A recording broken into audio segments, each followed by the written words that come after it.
Good evening. Welcome back on behalf of the Italian Chamber of Commerce of Ontario. Hope you enjoyed the seafood pasta Chef Roberto prepared last week. How many of you prepared it with us during the class? Or did you try it later in the week? Well, tonight we're going to experience a few different ways of making a tasty panino. If you check the meaning of panino, you will read that a panino is a traditional small Italian bread roll filled with meat, cheese, grilled vegetables, and usually toasted. With so many varieties of bakery fresh breads available, such as ciabatta or focaccia, just check the Longo's bakery section, you can also make delicious ungrilled panini. Here in North America, sandwiches tend to have more fillings. While I remember growing up in Italy, the perfect panino for my break at school or in the afternoon could be just a tasty, fragrant bread roll filled with lots of mortadella, and that's it. Or another staple was, and still is, the famous pane Nutella, bread and Nutella spread, that every Italian child grew up with since the mid-1900s. Tonight, though, we will talk about the evolution of panini with the help of our chef, who has made sure to pick some of the tastiest ingredients at Longo's for the perfect panino under the sun to enjoy during a picnic or a lunch or a light dinner, maybe with a nice Lambrusco wine from Emilia-Romagna. So Roberto, can you briefly tell us about the panini you're going to prepare for us this evening? Welcome everybody. I'm going to do two panini today. So one is a PLT, kind of a take on the Canadian BLT, just with a little Italian twist using prosciutto instead of bacon. And then a vegetarian. Nowadays, vegetarian cuisine is just so popular. There's so many vegetarians that it doesn't always have to be boring. So this is a great way to make a quick little sandwich that'll please any vegetarian that may come eat at your place. Perfect. Thank you. And so what I wanted to ask is, are there any particular ingredients or dressing to avoid in a panino? I mean, basically it all comes down to the overall flavor profile that you're looking for. Some people are very tentative to use mayonnaise in a panino because they're afraid that it's raw eggs and it's going to spoil, but you really don't have to worry about that. There's so much acid in a mayonnaise that it is pretty temperature stable. You don't want to leave it outside for 6 hours, but you can still do that. There's really nothing that can't go on a panino as long as it works with all the other ingredients. You have to look at it as a whole. Great. And what panino has to always be in your picnic basket, Roberto? What goes with it? Soft drink, wine, or beer? What would you say about that? Geez, usually a beer. For me, it's just like you, a big mortadella sandwich with a nice cold menabrea. To me, is heaven. So yeah, that's Perfect. my pairing. That's great. Okay, well, while you get ready for the final details for this class, I just would like to remind everybody to always look for Longo's magazine in the stores for more recipes, to check Longo's website for updates on the in-person classes at the Loft that will resume in the fall, and finally, pick the perfect wine to go with our recipes in the wine section of the Longo stores. And remember, our next classes will be on September 1st and on September 15th with 2 recipes that will introduce us to the fall season. On September 1st, we'll have braised chicken with artichokes and olives. And on September 15th, we're going to have hazelnut brown butter cake with pears and apples. And before we start, just another small reminder to follow us for Vini's this Thursday at 1 p.m. to know more about some great Tuscan wines and the area where they're produced. And for more information about this, check our social media today and tomorrow. In the meantime, let's start with the panini. Thank you so much, Chef, and it's your turn now. Go ahead. Okay, welcome everybody. So yes, today we're going to make a couple of panini. Now, this first one is, like I said, it's a PLT, so prosciutto, lettuce, and tomato, but just done a little bit, I don't know, a little bit more love, a little bit more flair than just a regular PLT. So first thing we start with is our prosciutto, which I just want to take out of the fridge because I wanted to leave it in as long as possible. And today we're using some of the Longo's prosciutto di Parma. So let's go to the counter, ask them for some prosciutto. They'll be happy to hook you up. And we're going to treat this a little bit different. So generally, when you make a prosciutto sandwich, you get those big pieces of prosciutto that are delicious, but they're kind of hard to eat. You bite into your sandwich, and then you pull away from your sandwich, and the half of the prosciutto gets stuck, and it pulls out of the sandwich along with everything else, and it turns into a big, nasty mess. Now, we want to make it a little bit more, I don't know, a little bit more refined, a little easier to eat, but we also want to jack up the flavor a little bit. So what we're going to do is we're going to take our prosciutto, and we're going to treat it just like we treat bacon. So we take our slices of prosciutto, cut nice and thin. Always make sure you specify very thin. If it's too thick, then it's like chewing on a leather belt, and that's not cool. So we just want nice thin slices, and we're going to put it onto a baking tray that is lined with a little bit of prosciutto. Or sorry, a little bit of parchment paper. So yeah, prosciutto on a piece of prosciutto, that'd be even better. So yeah, a piece of prosciutto on parchment paper on a baking tray, and we're going to bake this in the oven. So this is the best way to cook bacon as well, but it works incredibly well with the prosciutto. So we have our tray with our slices of prosciutto on there, and we're going to pop that into the oven in a minute once we walk over there with the other things we have to cook. For the vegetarian, we have one thing that we have to cook. Everything else is already ready. So the first thing we have to cook is, and the only thing we have to cook, is a piece of zucchini. So we take our zucchini and we just cut our top and our bottom off. And then all we're going to do is cut nice long slices, not too thick, not too thin. If they're too thick, then when you go to, cook them and then you put them into the sandwich, again, it's kind of hard to get through. It's kind of hard to eat. we want this to be easy to eat. It's not, okay, it's not, tea sandwiches, but you still want it to be enjoyable. You don't want to end up with half of your panini on your lap. So we just take our zucchini. Mine got a little bit mushed up there at the top. So we take our zucchini and we're just going to put it onto a tray and drizzle it with a little bit of olive oil and a little salt and pepper.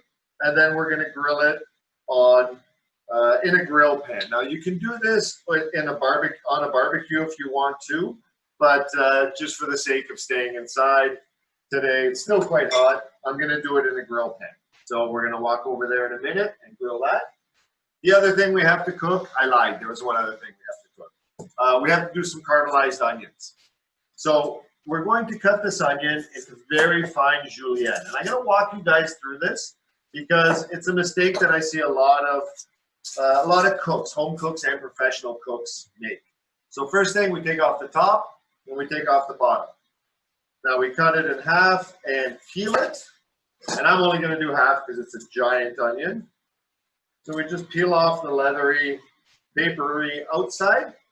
And now we cut our onion into a julienne.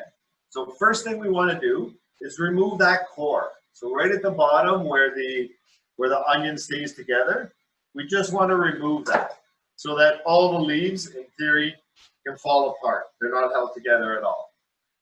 Now we do our julienne, if that's a word. I don't know. So we take our onion, and quite often people will start doing a julienne like this, straight up and down. The problem is your first few slices are giant. They're these big slabs of onion. That's not a proper julienne. A proper julienne, start with your knife on an angle. And you just kind of go in like you're segmenting an orange. And then you slowly bring your knife up so it's straight up and down. Once you get to the top of the onion, this is where it starts to get dangerous because if your knife is a little bit dull or you're, not paying attention, your knife slips, it'll slip towards your finger and you'll cut your finger. So what we do once we get to the top of the onion is we flip it over and we do the same thing. Just go in and slowly start bringing your knife up so that it's completely vertical by the time you get to the top of the onion. Sometimes you get a loose one like that. And this way, even your first few slices are nice and thin. Once we have our onions julienne, the only tricky part about this is the last cut. When you get to this last couple pieces, it's kind of shaky, so be careful. So now we have a nice even julienne of onions. They're all nice and thin, nice little pieces. We take it and we put it into a pot. And we want to caramelize these onions. So we're not frying them, we are caramelizing them. Caramelizing is a slow process that takes, for half an onion, takes about half an hour for this many onions. So all we do is we take a drop of water and like a tablespoon of water just to start the cooking process. And we put it on the stove over a nice low flame. So we're going to head over to the stove and we're going to start cooking everything now. So it might get a little confusing because we are working on two different panini at the same time, but I think you guys can follow along.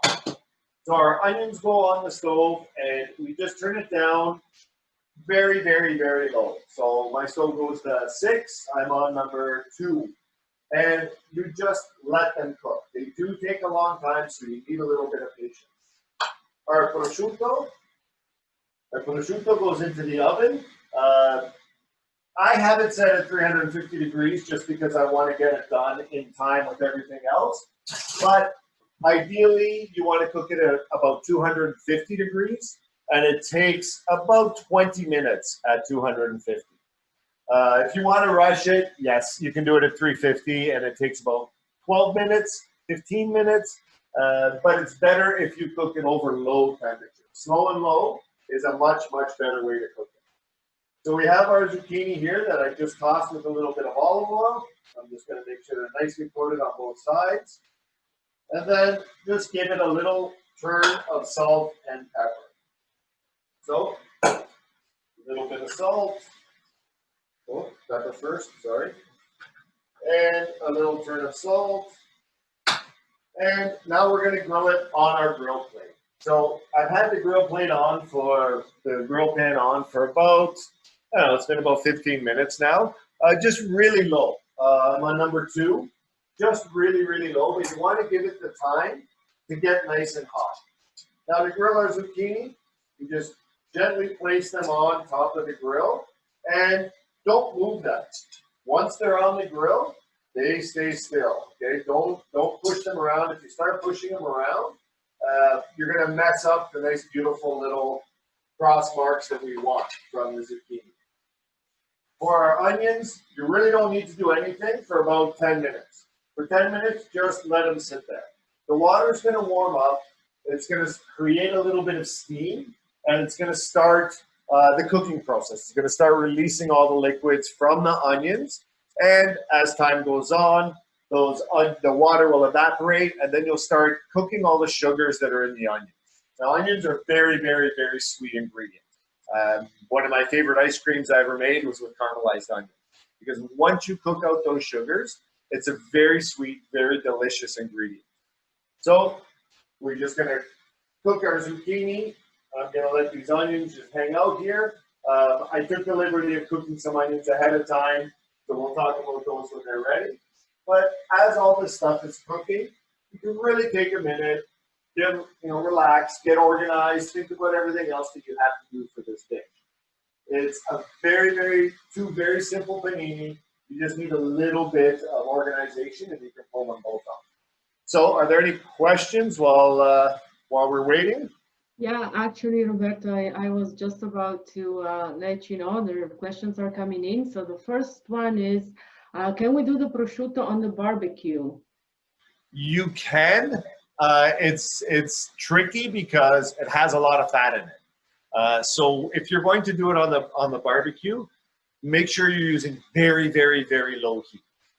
It's like grilling bacon. You want to do it over very low heat. Indirect heat is best. So that means you turn half of your barbecue on and you cook on the other half of the barbecue, not with flames right underneath the prosciutto, because the fat will melt off the prosciutto, drip, and cause flames, which will turn your prosciutto black. So you cook on the half of the barbecue that does not have a flame. You keep the lid closed, and you make a little convection happening in there, and it'll cook. Okay, and so when you do bacon or prosciutto, if you do the same way in the oven, the temperature will be 250 degrees for both of them? Yep. Okay. Nice and slow. Now, as far as onions, any tips on how not to cry while chopping onions? I was hoping someone was going to ask. I have a 20-minute rant just about that. So the reason onions make you cry is that when you cut through their cell structure in the membrane that's around the individual cells, there is a sulfur that's released. When that sulfur, it's a gas form. When it mixes with the water that's on your eyes, the H2O, you get basically a muriatic acid. So it's a very mild solution of acid, but that's what makes you cry, because your eyes respond to that burning by watering. So the best thing, there's 2 things you can do. 3 things you can do, sorry. 1, keep your onions cold. The colder they are, the cleaner they cut. And that's what it's all about. It's when you cut those cells, you want to cut them nice and clean. So if it's just like a stick of butter. If you take a stick of butter out of room temperature, it's all mushy. If it's right out of the fridge, you can snap a stick of butter. So if your onions are cold, those cells break the same way. They break very quickly. Second thing, super sharp knife. The sharper your knife, the less disruptive the cutting process is, and the less gas will be released that burns your eyes. And the third thing is work quick. If you sit there and you see people all the time, they'll go to cut onions and they put on their cutting board and then they sit there and chop it like this. Yeah, if you do that, you're just mashing all those cells and it's going to make you cry. So sharp knife, move fast. Worst case scenario, actually not worst case scenario. It's also always good to have a little bit of airflow, a little bit of air circulation. So in your kitchen, if you have a ceiling fan, then you can turn on the ceiling fan. And I'm just flipping over my zucchini. Sorry, guys. If you have the ceiling fan on, even if you don't have a window open, it's not about introducing fresh air into the space. It's just about moving the air around. Okay. But don't put on like swimming goggles. That's just silly. So a few more questions about onions. Can you cook and caramelize the onions ahead of time and keep it in the fridge? And Absolutely. Is it true that onions should never be put in the fridge? That's another question. Well, onions, if they're put in the fridge, they have to be in an airtight bag. And that's because the flavor that they give off and the odor they give off will affect your eggs, they'll affect your other fruit, they'll affect everything else. But if you throw them in a Ziploc, I always keep mine in the fridge. It's absolutely best to caramelize your onions ahead of time, because once you do it, you'll have a little jar of it in your fridge and you'll find you'll use it on everything. It makes food so much better. Caramelized onions just add a bit of sweetness, a bit of pop to any dish, really. Okay, perfect. And did you add oil to the onions? No, just water. Just water, right? Okay. Just water. If you add any fat like oil or butter, then you start frying the onions, and that's not what we want. So the water just creates steam so that the onions will start to get soft, and then they'll release the liquid that's in them. That'll evaporate, and then they'll start caramelizing. That's why it's such a long process. Perfect. Thank you. That's all for now. Okay, cool. We'll keep those questions. Those are good questions. Keep those coming. So you can see here in my pot, almost all that water is gone, and it's really starting to smell like onions now. So again, don't rush it. Take your time.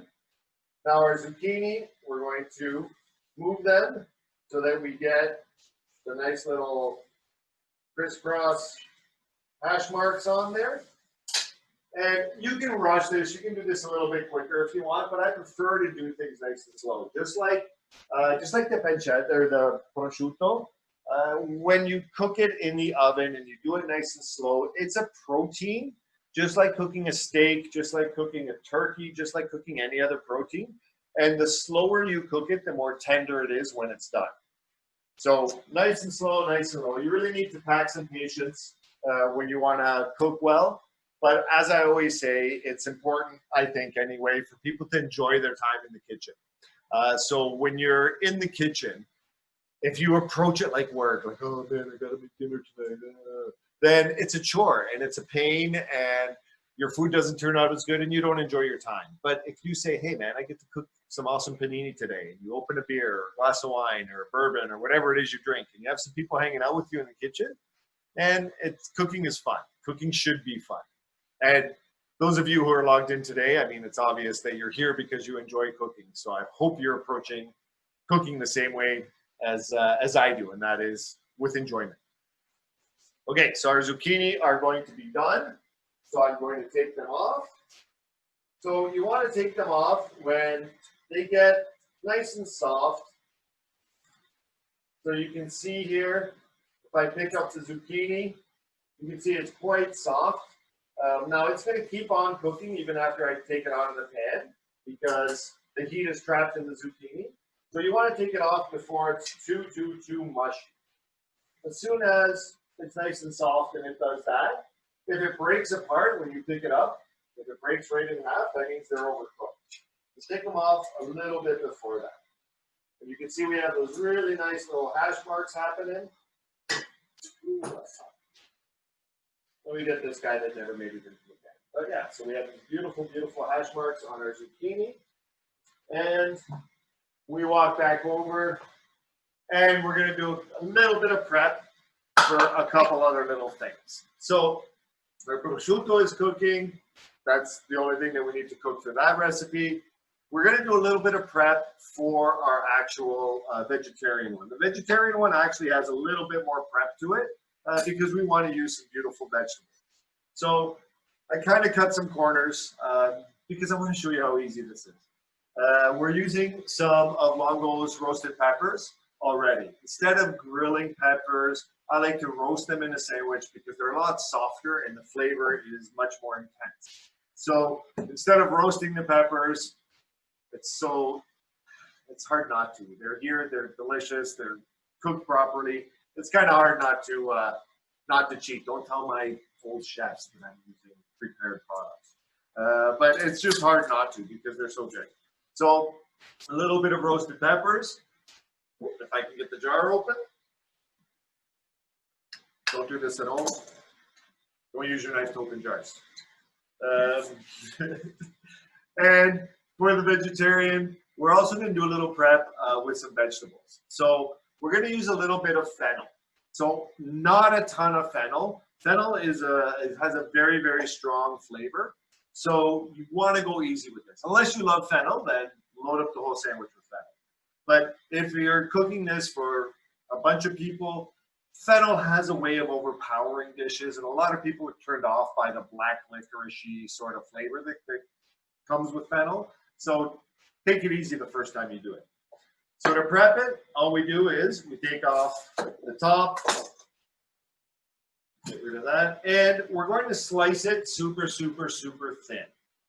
So I use a mandolin. You can use a knife if you want, if you feel really confident, but a mandolin makes it so much easier because you just have to push it through. I'm going to go a bit thinner.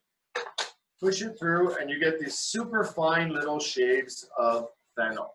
Now, this is key to cooking with raw fennel because, like I said, the flavor is fairly strong. So if your fennel is too thick, then it will really, really, really overpower the dish. So you'll see you get these little Star Trek looking symbol things going on, but they're super, super thin. That's what we want. Now all we're going to do is drop this into a little bit of ice water. This does two things. One, prevents them from going brown because they will oxidize and turn quite brown. And two, it'll make them kind of curly and wavy and look kind of cool and give the sandwich a little bit of height. The other ingredient that's not on the recipe that I'm going to put in is just a little bit of golden beets. So the golden beets add a nice sweetness to the sandwich, and they're super pretty, and they don't make a mess of your kitchen. A lot of people are turned off by cooking with beets because the red gets absolutely everywhere on your hands, on your cutting board. Golden beets are a great alternative because I think they taste better than a red beet, but they don't stain everything. So we're going to just quickly peel this, and you don't have to worry about it staying nice and round because we're going to slice it super thin. So even if you have to dig a little bit to get out some divots in the beets, you're okay. So beautiful, beautiful, beautiful red beet. And we're going to do the same thing. Cut it on our mandolin. Just shave it super, super, super thin on our mandolin. Now, if you don't have a mandolin, you need a sharp knife. Or what you can do is just take your peeler and peel little pieces with your peeler. If you don't have a mandolin, as long as they're nice and thin, it doesn't really matter how you get them thin, as long as they are thin. So either way works. This is with the mandolin, this is with the peeler. Okay, any questions while I get organized here? Yeah, I think I have one last question about on onions. Can you caramelize any type of onions? And then something about zucchini. How can you make sure that they're not bitter? So yes, you can caramelize any kind of onion, but certain onions work better because they have a higher sugar content. So red onions don't work as well when you caramelize them. So a regular cooking onion or a Spanish onion usually work the best. Vidalias work even better because they are very sweet, but try and stay away from red onions. They just look kind of funky when they're all done. Zucchini being bitter, if they're bitter, that's usually a sign of them being not like underripe when they're harvested, or they're overcooked. So if you treat them very delicately, zucchini are a very delicate vegetable. Speaking of onions, I have to go stir my hands before they burn. They're a very delicate vegetable, so you have to treat them delicately. If you cook them over very high heat, like say on the barbecue, and it's super, super hot barbecue, then yes, the charring will make them quite bitter. So just cook them nice and easily and they shouldn't get bitter. Perfect. And how long can you store the fennel for? The fennel? Yeah. In the water? In the No, water? how long can you store it? Yeah, so storing it, I mean, in its raw form, you can keep it in your fridge for 5, 6, 7 days, no problem. Once it's shaved, you have to keep it in water. Maximum 24 hours in water. After that, they'll start to get really soft, and they'll lose a lot of their flavor, and they'll just get pretty funky. So yeah, a day. Perfect. Thank you. Cool. Okay, so one last thing for the PLT. The tomato portion, we're going to use Roma tomatoes, but we're not just going to slice them and put them in the sandwich. That's just a little bit boring. So we're going to make a quick little salsa. So we're going to cut our tomatoes lengthwise into 4 pieces. Okay? Right through the stem. So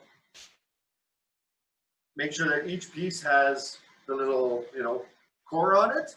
And now we take our tomato and, wait, I'll do it this way so you guys can see. We take our tomato and we go in and we just want to remove the seeds from the tomato. Okay, so this is called filleting your tomato. And you just want to take out all the seeds and the core of the tomato. The reason is the core is just like making a bruschetta. When I make a bruschetta, I always do this because I don't like all that liquid in my salsas and in my bruschetta. So we just go in, we remove those seeds, and if there's a little bit extra, like goo in here, a little bit extra of the liquid, we just go down until we're left with just the meat of the tomato. So the tomatoes go through, fillet all these, and we're going to mix this. We're basically going to make kind of like a bruschetta. All these tomatoes have been washed. All my vegetables have been washed already, so don't worry about that. So I'm going to mix this with a little bit of basil and a little bit of chives. So it's kind of like making a bruschetta, but we're not going to make it super oily. We don't want it oily and runny and too liquidy. So quick little dice of our tomatoes. So very quick. Sorry, I'm just looking over at my onions. They're going to need a little bit of attention really soon. So once our tomatoes are cut into strips, we can make a nice little dice. So I'm cutting really backwards here. Hope I don't lose a finger. I'm doing this so that you guys can see what I'm trying to do. And we have a nice little dice of tomato. So we get all our tomatoes together. We get a little bit of fresh basil. And we're going to do a chiffonade of the basil. So I'm going to walk you through a chiffonade right after I stir my onions. Hold on a second. Are there any questions? While you do that, Roberto, can I ask you something while you do that? Absolutely. Okay, so any other types of vegetables that you didn't mention can be used for this vegetariano panini? Oh, absolutely. So you can use eggplant. It's very, very, very common. I don't ever use eggplant because I'm allergic, so I try to stay away from it. I do cook with it in restaurants, but here in my house, I try and keep them out. But you can use mushrooms. You can like grill some mushrooms and put it in there. You can put cabbage. You can use any vegetable that you like. The reason I wanted to show this is more about the way to compose the sandwich, not so much about the actual ingredients. So the beets and the fennel play a very important role, not just for flavor, but for crunch. So if you don't like fennel and you don't like beets, then you can use raw carrot. Do the exact same thing. Peel raw carrots and put them in there. You just want something kind of crunchy because all the other ingredients are kind of soft. So yeah, vegetable that looks good. You can turn it into a vegetarian panino, no problem at all. And what can we use instead of basil? Instead of basil, any herb that you really like. Like you can put parsley in here, you can do sage. Because we're trying to develop some flavor, but we want to still taste the vegetables. You want to be careful of using like rosemary, or if you do use sage, just use a little bit. A little bit of lovage would be awesome. A little bit of mint keeps it nice and bright. So yeah, lighter kind of herbs work really well with this. Great, thank you. You're welcome. So our basil, we just have all our leaves lined up. Nice. Now we roll it up into a little tube. Once we have that tube, it's a lot easier to cut very, very, very thin. So you just push your knife through, make sure your knife is sharp.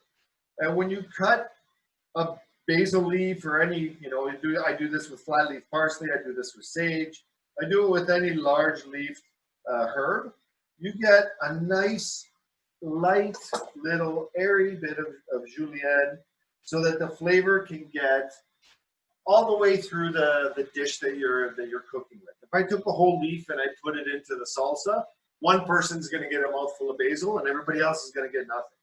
So we're going to add our basil to our tomato. And on the recipe, it calls for chives. So I didn't have chives, so I got green onions. So green onions, this is something that people need to, feel comfortable with, making little substitutions on recipes. So instead of chives, I'm going to use a little bit of scallions or green onion. It's still basically it's in the onion family, and all we want is a little light oniony flavor in here. So scallions or chives, doesn't really matter. That goes in. We mix it with our tomatoes. So we have our scallions, we have our basil, we have our tomatoes, and we're just going to drizzle a little olive oil, but not a lot. Again, we just want a tiny bit, just to sort of bind it all together, just to kind of keep it all together, but not so oily that when we put it on our sandwich, it's going to make it all soggy and nasty. So give this a quick little stir, and our tomato, salt and pepper, and our tomato salsa is ready. Now, if you like garlic, go ahead, throw some garlic in here. If you don't mind eating raw garlic, go crazy. But yeah, I'm just going to stick with the scallions. So there's our tomato salsa. All right, so I'm going to check my prosciutto, give my onions a quick stir. Yeah. So you can see the prosciutto is nice and dry and nice and crispy. So if I pick this piece up, you can see it just crumbles. So if you do this, that's delicious. Make sure you cook about 3 times as much as you need for the recipe, because it's going to get eaten. I guarantee you, if you cook this and you leave it laying around the kitchen, someone or everyone in your house is going to come and eat it. So that's all our prep. Now it's time to start assembling. Any questions before we get to the assembly? Well, I was just wondering if there are any other type of cured meats that you could use instead of prosciutto. Oh, absolutely. So you can use pancetta, works really well. Coppa works really well. Any of like the fattier single cut, like single muscle pieces of cured meat work well. Salami doesn't work well. It doesn't, like when you go to toast it in the oven, like casalinga or something like that, or sopressata. It just kind of dissolves and falls apart. So you need like a single muscle, like bresaola. Bresaola doesn't have too much fat, so it's a little bit drier. But of all the meat that I've tried, the prosciutto always works the best. I use this a lot. I use this as garnish on dishes. It's always kicking around in my kitchen somewhere. Okay, so we're going to start with our prosciutto, the PLT.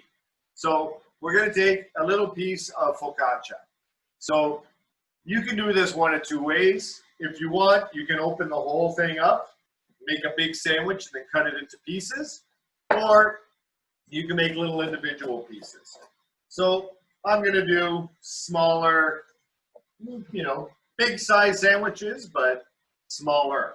Now, what I always do with my panini, usually when I'm using focaccia, is I'll take off the crusts, all four of the outsides. It just makes it a little bit easier to eat when it comes time to eat it. Now, like I said, this is not, tea sandwiches. It's a panino. It's gonna have some heft to it. It's gonna have a little bit of sloppiness to it. Now, the first thing I want to do here, if you look at it, you can see how this piece here is cut on a wedge. So what I'm going to do is I'm going to trim out the heart, a little bit of the middle of the bread. Don't worry, I'm not going to throw it away. I'm going to eat it. But I just want the sandwich to sit nice and flat. So we open it up. Awesome. So first thing we want to do is we're going to put our sort of liquidy ingredients on the bottom. So this is a little bit of olive tapenade that has some figs mixed in with it. So a little bit of sweet olive tapenade. We just take a little bit of it and we put it on the bottom. Now, I want you to watch this because this is a mistake that a lot of people make when they make panini. First of all, there's a lot of things going into this sandwich, so take it easy. Don't put too much of any one ingredient. See how I'm keeping it back from the edges. So when I put on the liquid ingredients, I leave room around the diameter of the bread. And that's intentional. When you take this panino and it's finished, and you put the lid on, and you take a bite out of it, as soon as you apply pressure to it and you start squeezing this down, any of the liquid ingredients will be forced out to the sides. It has to go somewhere. So it goes sideways. If you put your olive tapenade all the way to the edge, as soon as you apply pressure, it's going to come out the side and fall onto your lap. By keeping it back a little bit, it just makes it, it just makes it a little more easier to eat. Okay? Now, to dry this up a little bit, we're going to add our cheese. Now, this is a little bit of pecorino, and I'm not going to slice it because, again, if you slice it, it's tough. It's kind of hard to eat. So I'm just going to grate it right onto the olive tapenade. So what happens here is two things. One, you get the flavor of the pecorino, but when the cheese hits the olive tapenade, it sort of dries out the tapenade. So it's not as liquidy, it's not as runny, it's not as, it won't be as messy if you do it that way. Now, we're going to take our roasted peppers, and I'm just going to quickly cut some little strips. Now, if you want, you could just throw that whole piece onto the sandwich. But again, you're going to take a bite out of it, and then half of it's going to come with you, and half of it's going to stay in the panino, and it's just going to make a horrible mess. So by doing a nice little slice of the sandwich, as you're eating your sandwich, as you're going along, you won't get that pulling, that tearing, that nastiness of trying to eat the roasted peppers. So now we have our roasted peppers. We're going to put our grilled zucchini on here. So our grilled zucchini, because we did them nice and thin and they're nice and soft, this I'm going to leave on whole because you will be able to eat this quite easily. I'm just going to spread that out a bit. And a lot easier to eat than a raw zucchini or even a piece of eggplant. So after we get here, we're going to put our caramelized onions on. So our caramelized onions, like I said, mine are still working. They're just starting to color now. So thankfully, I went ahead and did some ahead of time. So you can see here what they end up looking like. So nice and dark brown. Oh, there's a piece of skin in there. Very, very dark brown, very soft. Now, In this pan here that I have, this is an entire one of those giant onions. So it does cook, like cooks down quite a bit, but a little goes a long way. Well, that doesn't look nearly as nice on the camera as it does in person. Trust me, it looks a lot nicer and it smells way better when it's in person. So we're gonna take our caramelized onions and very, very, very delicate, very lightly, don't go too crazy with these because they are quite sweet, quite flavorful. We just put them across. And again, you can go crazy. If you really like it, yeah, go nuts, load it up, do whatever you want. But generally, you want to take it fairly easy. So after our caramelized onions, we're going to put our shaved fennel, and we're going to put our beets. So again, in the recipe, I didn't say beets, but yeah, you know, recipes are guidelines, right? Should always consider recipes guidelines. So we put a little bit of shaved fennel. Again, very little, because we want to taste the vegetables, and we don't want to freak people out. And then a few little pieces of the beets. Now, don't be afraid to have some pieces hanging out the side. In fact, I'm going to put another piece of zucchini on there, just because it needs a little bit more. And 2 pieces of zucchini, our fennel, our beets are on, and now all we have to do is finish it. So to finish it, we're going to season it with a little drizzle of olive oil, but very, very, very quick little drizzle. That's basically just to moisten the fennel and the beets. Now, you can dress them separately. You can dress them, you know, in a bowl off to the side, but, you know, no harm in doing a little drizzle right on the bread. And we're going to finish it with a little grate of lemon zest. And this is just to brighten it up. It's a nice summery kind of sandwich. So just a light little grate of lemon zest, just to keep it nice and bright. A little turn of salt and pepper. We put this on top, and here comes the money part where you got to squeeze it a little bit. You got to be delicate. So you squeeze it, set it off to the side, and let it sit there for a couple minutes. When you make panini, they need a minute for like all the ingredients to kind of come together. So that is our vegetarian. Any questions before I move on to prosciutto? Yeah, one question tonight is all about onions. How long does it take for an onion to caramelize, more or less? So Interesting question. the temperature that you use. So like I said, I'm definitely under half, and I mean mine are just starting to brown. If you want to take a look at the other camera, mine are just starting to brown. I don't know if you can pick that up, but you're just starting to see some browning. So once you start to see the browning, you have about 15 minutes. So these guys have been cooking already for about half an hour. So about 45 minutes to an hour. It's definitely something that takes time, and you really need to be patient with it. But yeah, like I said, once it's done, you do it once, you'll have enough caramelized onions for a couple weeks in your fridge.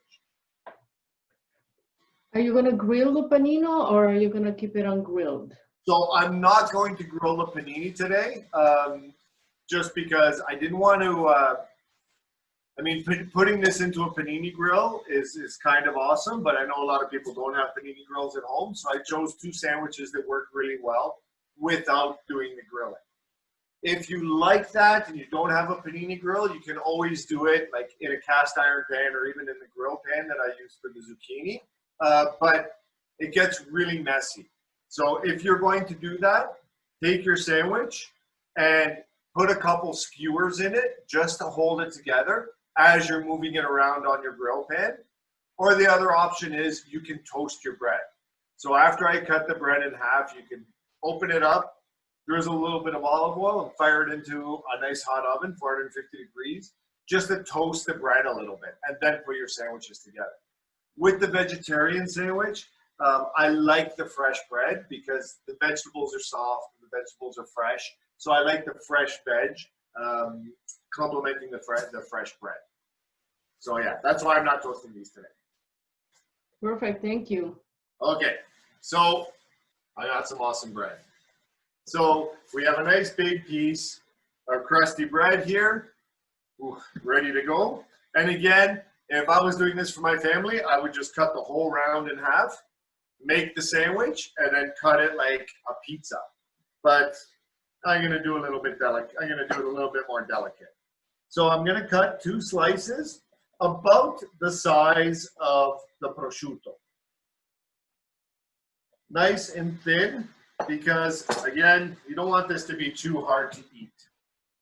So we have our bread here, and again, this is the part where you can add, you can toast it if you really want. It's up to you. It's really up to you. I'm not going to, but feel free to do it. Send me a picture of it. Tell me how wonderful it is. It'll make me happy. So we are going to add a little bit of burrata cheese. So I have a big affinity for burrata. I love this. It's one of my favorite cheeses. And it's quite often misunderstood and misused. So a burrata is more like a sauce than it is a cheese. So if we take the burrata out, it's quite delicate. Just going to remove this. And you can see it's just a big giant ball. The outside skin is basically like a fresh mozzarella. Comes out, it's a little bit stretchy, absolutely delicious, but it's what's on the inside that we're after. So this is the burrata, the actual burrata. So what we want to do is scoop out some of this gooiness that's on the inside, and we put it onto our sandwich. So this is going to give it some richness. This is going to give it some creaminess. This is going to give it a lot of flavor. But you don't want to go too crazy with it. You don't want to add too much because it'll just make your bread really soft. Now we put this on the bottom so that the bread can absorb some of the moisture. And again, I'm keeping it back from the edge, just like I did with the tapenade. If you put it right to the edges, most of it is going to end up on your lap. So now we take our tomato element, and again, don't go too crazy. You don't want too much.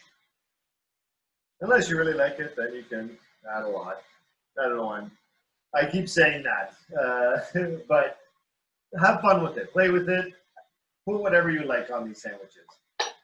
So our tomato salsa goes on, and if I had toasted the bread, this is like the most amazing bruschetta that you've ever had. What we're going to do next is add our lettuce. So our lettuce is in the way of baby arugula. And I mean baby arugula.